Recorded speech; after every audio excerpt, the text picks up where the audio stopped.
Today's podcast is brought to you by Audible. Get a free audiobook download and 30-day free trial at audibletrial.com/newmusicindustry. Over 180,000 titles to choose from for your iPhone, Android, Kindle, or MP3 player.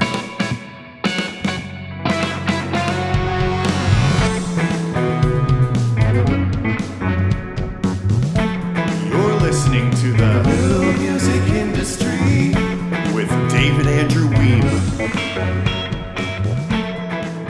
Author and speaker Michael Hyatt often shares about the importance of closing the chapter on the year just past. We can easily drag our mental and emotional baggage into another year if we don't process everything that occurred. This can leave us feeling incomplete. We often assume the future will be just like the past when the two have nothing to do with each other. Every day we make choices, and these choices determine our outcomes.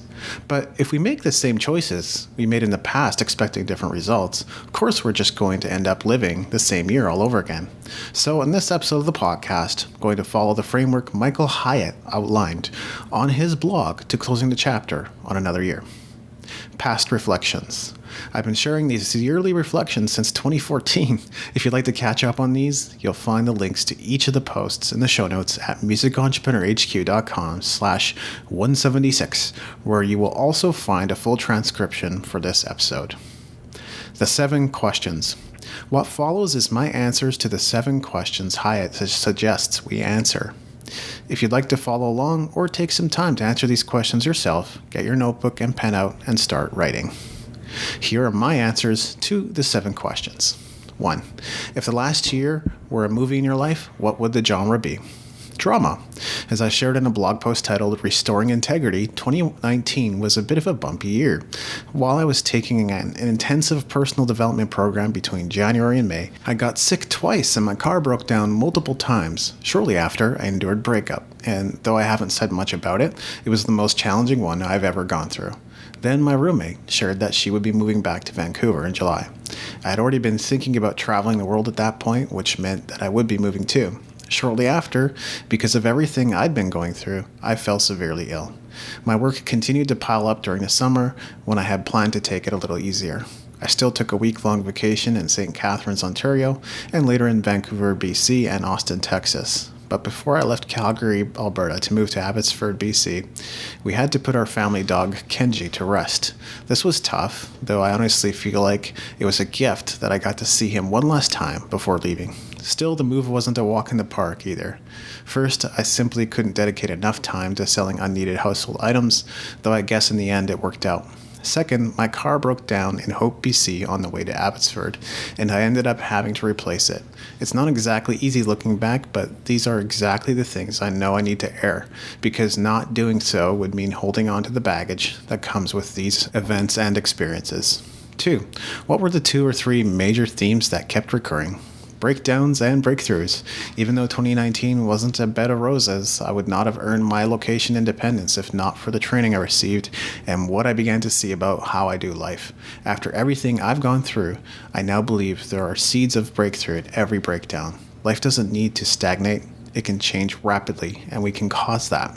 3. What did you accomplish this year that you are most proud of? Launching the Essential Guide to Creative Entrepreneurship book, which became an Amazon bestseller. Launching the Your Music Matters community project, launching the Start Your Year the Right Way book, getting set up in a mastermind group, completing the Self-Expression and Leadership program, participating in the Lifebox project supporting children in Thailand, assisting with another season of the Indie YYC events, releasing the No Escape EP, attending the DIY Musician Conference in August, releasing the Nowhere Even Near EP, becoming a digital nomad and moving to Abbotsford, BC, Canada, attending a mastermind retreat in Colorado in December, recording and publishing 47 podcast episodes and interviewing Matt Starr, John Ojaka, Ariel Hyatt, and Fabrice Surgent, publishing 23 blog posts on Music Entrepreneur HQ.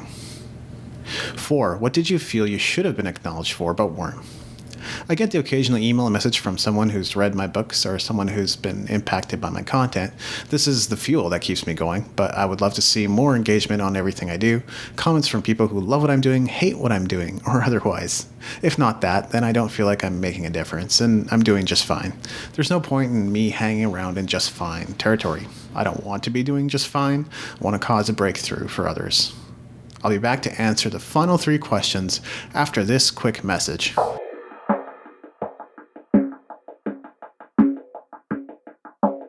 Interested in setting up your own independent record label? Based on all the questions I've gotten about this, I have no doubt there are many of you that would like to get up and running, maybe even today. The answer is simple. It's called Record Label in the Box. I would love to say that I came up with this idea, but no, it was developed by the amazing folks over at Ditto Music. And in case you haven't heard of them, they're also a digital music distributor. So, Record Label in the Box comes in 3 packages depending on your needs: basic, premium, and professional. I've talked about the basic level before. At the professional level, you get label certification, unlimited distribution for up to 5 artists, record label contract wizard, opportunities database, label journal, one-on-one career building session, your own personalized ISRC codes, sole proprietor setup, online events calendar, label management suite, experts academy forum, and chart breaker package. Of course, if you don't need all that yet, you can get set up more cheaply and simply with the basic or premium package. Are you ready to get started and make your dreams of label ownership a reality in 2020? Then get your record label in the box at musicentrepreneur.hq.com/label. Full disclosure, Music Entrepreneur HQ is an affiliate of Ditto Music, and if you purchase anything through our link, we will receive a small commission at no additional cost to you. Thanks for your support.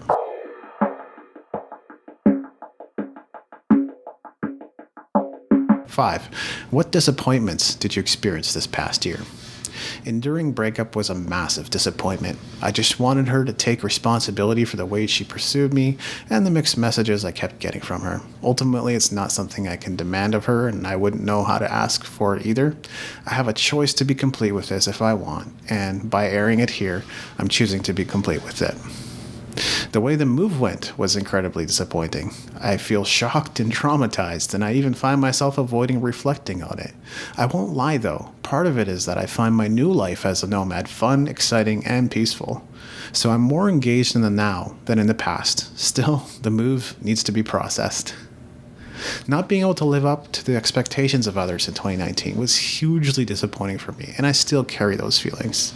Between fall 2014 and summer 2016, I was saying yes to every opportunity that came my way and somehow managed to fulfill on all those commitments. This was no longer working for me in 2019. I had to let people down. It took a while, but I finally saw something about myself that I tend to engage in what I want and ignore what I don't. I've been that way since kindergarten. This has not gotten better with time, and in fact, even at this moment, I'm choosing to focus on what I want to do versus other projects that are hanging in the balance. Moving forward, I want to build a team around me so I can shine in my strengths instead of looking dumb and inept in my weaknesses. 6. What was missing from last year as you look back? Support. I've already hinted at this, but to be up to something at the scale that I'm up to, I simply can't do it alone. I have a team of 3 as of this writing, but they are siloed in their individual tasks. They ease my burden for sure, but they aren't necessarily involved in making my life easier. I realize this is a weakness of mine, and I can't fault anyone else for it. Now that I've gotten to see how I do life and how I tend to take everything on without asking for help, it's time to discover a new way of being someone who enrolls others in what they're up to and trusts them to assist in building the vision. 7. What were the major life lessons you learned this past year? Before you can recognize opportunity, you can't act on it as such. Thanks to the personal development program I was taking, I started to see an opportunity to be a digital nomad. I'm now living that life, and I'm daily navigating the challenges that come with it. Sure, it's fun, and I love living this way, but there are always logistical issues I'm dealing with too. When to work, how to get to the airport, the availability of Wi-Fi, how much stuff to bring in my suitcase, and so on. I'm looking forward to finding a house to call home, but I'm not making that a priority for the next 2 to 3 years. As noted earlier, I learned that I do things the way I want to do them, and I've always been that way. This may serve me and my intentions, but it certainly goes counter to other people's expectations. I desire a life partner that complements my strengths and weaknesses so that I can keep on shining even when I'm aware that I'm completely dropping the ball. I've gotten better at enrolling others in what I'm up to, but I still tend to take on too much and try to do it all myself. I believe that leadership is a skill that can be developed. Sick and tired of being underappreciated as a musician? Is your genius going unrecognized? Do you feel like you keep missing all your goals? I've been there too. Until I recognized the importance of all this personal development crap, I couldn't find a way forward either. Yeah, it might seem like a drag, but something the most successful people I know have in common is that they invest in themselves. This may look a little differently depending on the individual, but the result is the same. They invest in their discoveries, and their discoveries lead to breakthroughs. Their breakthroughs lead to success. You don't even need to put all your time and money into learning, but it makes a lot of sense to address your pain points and start doing something about them. After all, they're not going to get better if you just sit there and ignore them. It's not your fault that you don't know what you don't know. They don't teach this stuff in school. So, if you're ready to start your own journey towards growth, I'd like to prescribe my book, Start Your Year the Right Way. I would argue that the time to act is now, but if you're not ready yet, that's okay. Take your time. Come back when you are. You can learn more about Start Your Year the Right Way workbook at musicentrepreneurhq.com/year. Will you be buying a copy? Thanks for your support. This is David Andrew Weeb, and I'll see you on the stages of the world.